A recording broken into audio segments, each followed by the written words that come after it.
Well, with spring just around the corner, I know it doesn't feel like that, and the spring melt on its way. Water levels are on the rise, and when somebody falls in the drink, well, we're going to find out today what exactly the Peterborough Fire Department does to get them out. And just a heads up, I think I'm going to be playing the role of the victim. Well, Jay, I guess we've conducted water rescue for as many years as the fire department's been in effect. Of course, as time goes on, our equipment changes and sophistication of our ability to get into different conditions improve. So we've been doing it a long time.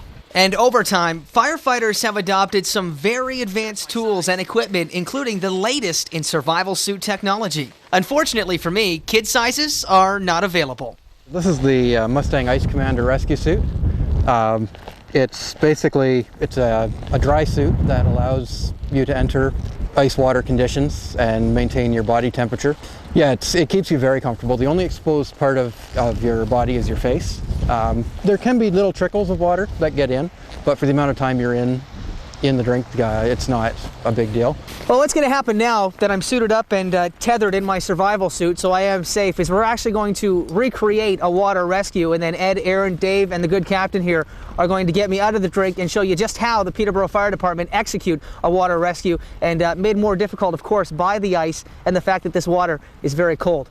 So just what should the average person do if they come across someone who has fallen through the ice? Captain Manser explains. Of course, the very first thing that we want you to do is call 911 and have us on our way.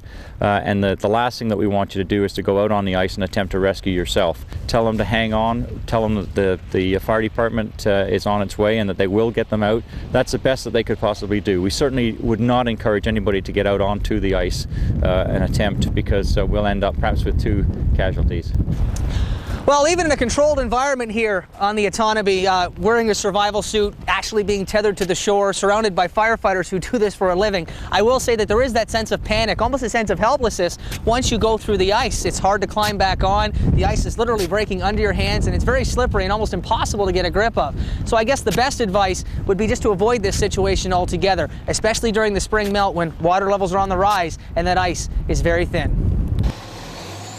Jay Scotland, CHEX News Watch, Peterborough.